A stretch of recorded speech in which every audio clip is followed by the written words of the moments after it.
Halo, selamat pagi rekan-rekan mahasiswa semua. Apa kabar? Saya berharap kalian semua dalam keadaan sehat dan selalu bersemangat dalam menjalani perkuliahan di semester ini. Tidak terasa kita sudah memasuki pertemuan yang ke-7, di mana pada pertemuan ini kita akan membahas mengenai resource planning. Namun, pada pertemuan ini kita ingin membahas mengenai salah satu sistem yang ada di resource planning. Namanya adalah Enterprise Resource Planning. Ayo kita mulai perkuliahan kita.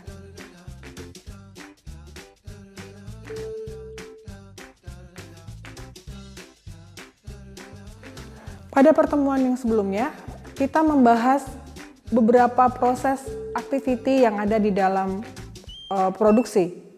Seperti adanya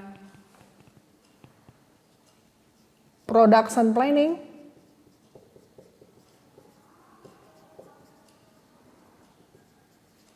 kemudian ada master production schedule, ada material requirement planning. Nah, di sini ada informasi-informasi yang dibutuhkan seperti resource planning, kemudian ini capacity production planning atau RCCP. Kemudian di sini adalah capacity requirement planning. Nah, hari ini kita mau membahas tentang resource planning yang akan digunakan dalam production activity dengan implementasinya adalah Enterprise Resource Planning.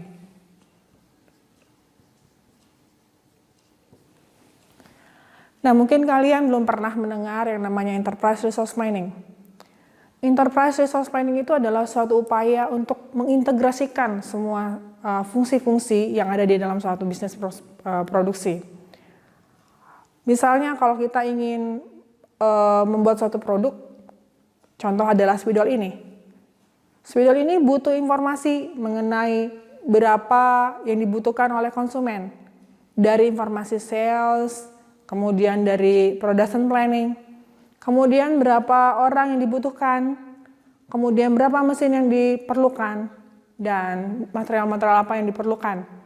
Nah, di dalam Enterprise Resource Planning, informasi-informasi tersebutlah yang dimasukkan dalam data system yang ada di dalam Enterprise Resource Planning. Jadi, Enterprise Resource Planning itu adalah suatu upaya untuk membuat suatu sistem yang terintegrasi. Ada kata keyword-nya, yaitu integrasi. Jadi, semua data-data yang diperlukan oleh konsumen itu ada di dalam Enterprise Resource Planning. Enterprise Resource Planning tidak hanya dibutuhkan oleh konsumen, tetapi juga dibutuhkan oleh pemasok atau vendor yang akan memberikan material ke kita supaya saling sinergis antara vendor, pihak bisnis proses, dan pihak konsumen. Nah, selanjutnya sebenarnya apa sih fungsi dari Enterprise Resource Planning? Jadi di dalam Enterprise Resource Planning itu melibatkan dua bagian, internal dan eksternal. Internal dan eksternal. Internal itu adalah pihak pembuat produk, kemudian eksternal itu bisa berupa pemasok, dalam hal ini vendor, dan konsumen. Nah, apa keuntungannya buat kita sebagai orang yang ada di dalam internal, yaitu kita sebagai supervisor, kita sebagai quality engineer, apa untungnya? Nah, untungnya kalau kita ada data terintegrasi, kita akan mengetahui, kalau saya sebagai supervisor produksi, saya akan mengetahui berapa banyak karyawan yang diberikan kepada saya. Misal saya bergerak di bidang pembuatan spidol ini, saya di bagian pencetakan printing label ini. Saya membutuhkan 2 orang misalnya, 2 orang operator. Saya akan menginformasikan kepada bagian HR untuk menyiapkan 2 orang operator. Jadi saling sinergis antara masing-masing departemen. Nah, kemudian ketika ada isu dari konsumen, kita akan bekerja bersama, baik antara quality maupun produksi untuk melakukan yang namanya improvement. Nah, di sisi inilah adalah bagian utama ketika kita berbicara tentang keuntungan kita memanfaatkan sistem ERP.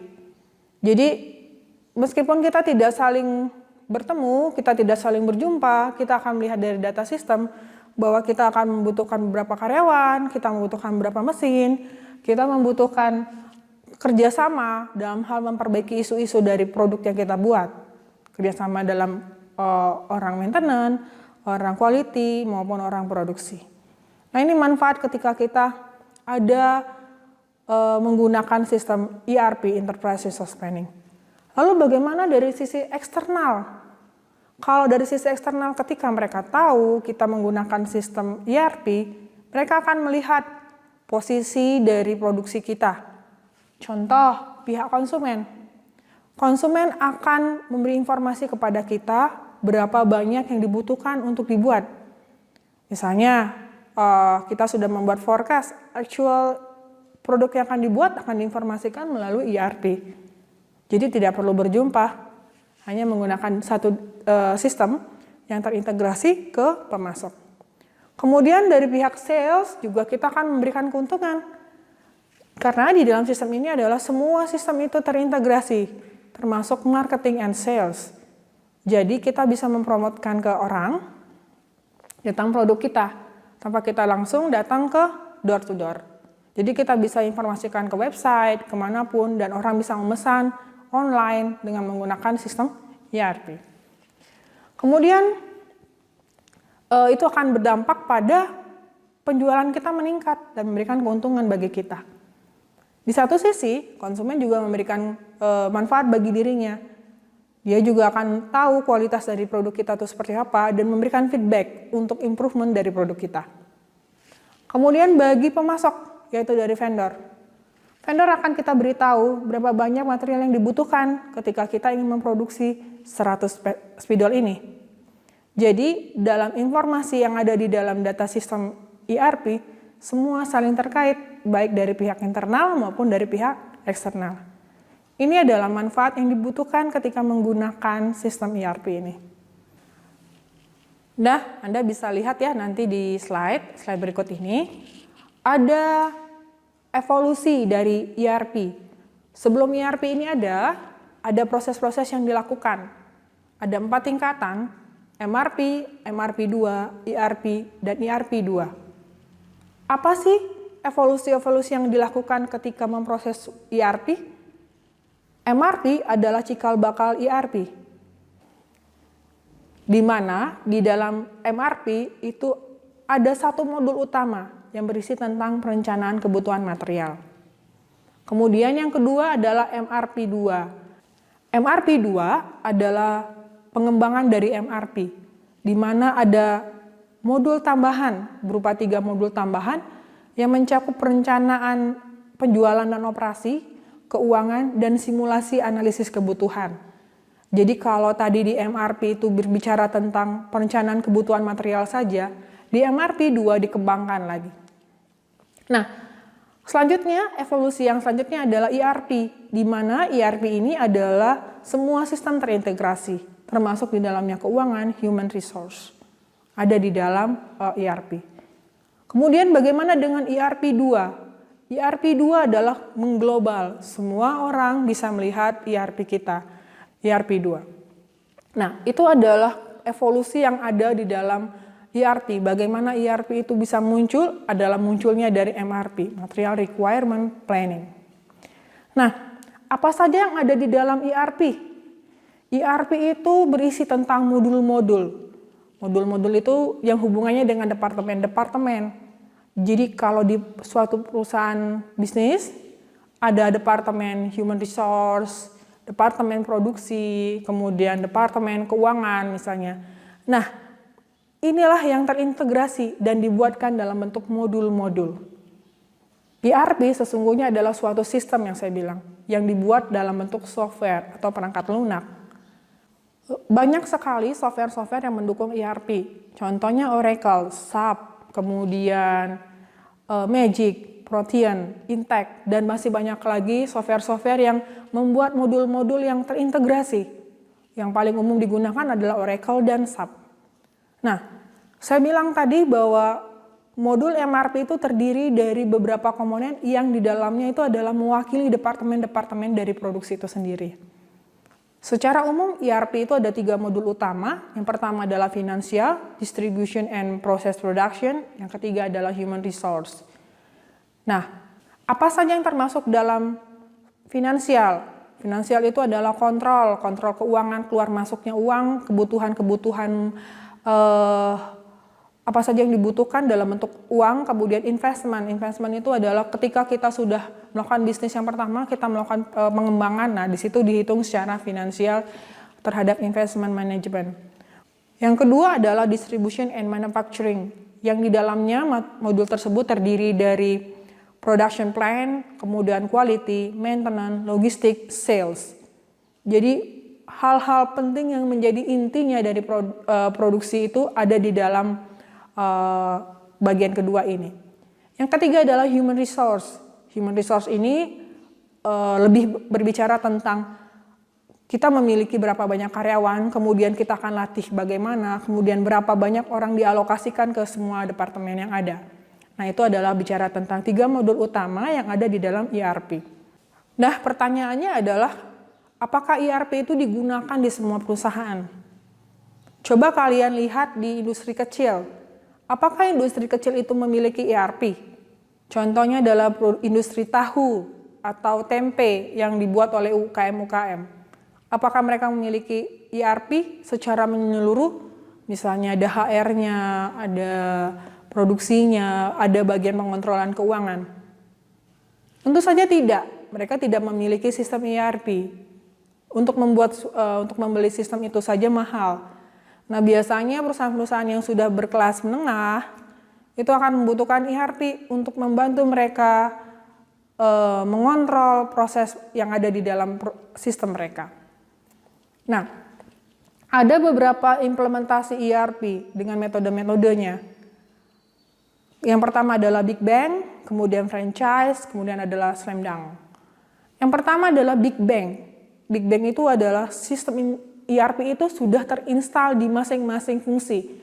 Masing-masing fungsi itu seperti departemen keuangan, tadi saya bilang financial, kemudian production, distribution and manufacturing, kemudian di human resource. Jadi sistem ini terintegrasi. Jadi semua departemen ini punya satu sistem ERP. Nah, yang kedua adalah franchise.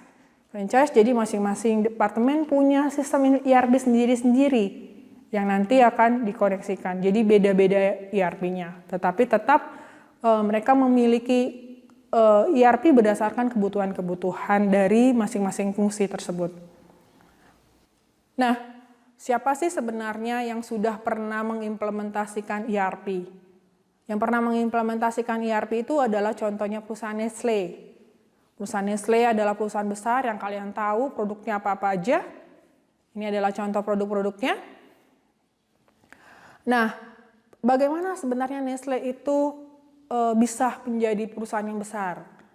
Jadi perusahaan Nestle itu awalnya adalah memproduksi beberapa produk, kemudian untuk mencari marketnya, dan lalu dia mencoba untuk membuat suatu sistem yang terintegrasi dalam perusahaannya. Lalulah dia membeli suatu sistem ERP yang dia pakai, kemudian dia coba di beberapa fungsi, kemudian akhirnya itu sukses. Dan akhirnya market sales-nya meningkat, dan karena penggunaan sistem ERP inilah yang membuat Nestle menjadi perusahaan yang berkembang dan membuat produk yang beraneka ragam. Jadi dia akan memudahkan dia untuk berkomunikasi dengan eksternal, dalam hal ini vendor, kemudian dalam hal ini juga konsumen, dan dia juga berintegrasi dengan pihak-pihak internalnya, di karyawan-karyawannya, di masing-masing divisi atau fungsi untuk bekerja sama menghasilkan produk yang sesuai dengan keinginan konsumen.